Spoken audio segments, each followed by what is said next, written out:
Hello everyone, আজকে দিনটা আমার কাছে খুবই কষ্টের। বলতে বলতে আজ সেই কষ্টের দিনটি চলেই এলো। প্রায় 2 মাস মতো পর আজকে আমার দিদির শ্বশুর বাড়ি যাওয়ার দিন। আর এই দিনটি যে আমাদের কাছে কতটা কষ্টের বলে বোঝানো। দিদি যে 2 মাস ওর এই বাড়িতে আমাদের সঙ্গে ছিল, সেই 2 মাস আমার খুবই আনন্দের দিন গেছে। দিদির যখন প্রথম বিয়ে হয়েছিল আর ওর শ্বশুর বাড়ি গেছিল, আমার মা বাবা খুবই কেঁদেছিল। আর তাই থেকে এখনো অবধি আমার দিদির যেদিন আমাদের বাড়ি আসে, ওর যাওয়ার দিন কিন্তু আমার মা খুবই কাঁদে।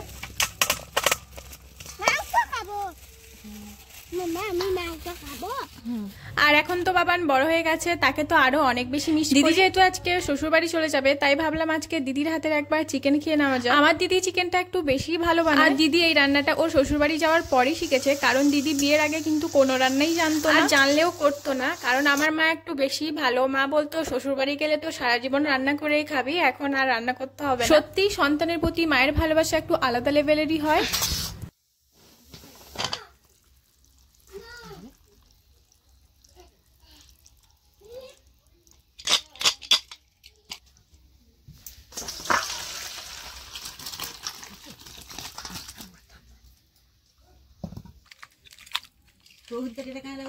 আর এখন আমরা সবাই খেতে বসে গেছি। আমরা যখনই খেতে বসি তখন কিন্তু বাড়ির সকলে একসঙ্গে খেতে বসি, তাহলে কিন্তু খাওয়ার মজাটা অনেক বেড়ে যায়। আর আজকে আমার দিদি মাংসটা পুরো দারুণ রান্না করেছে, হ্যাপি লাগছিল খেতে।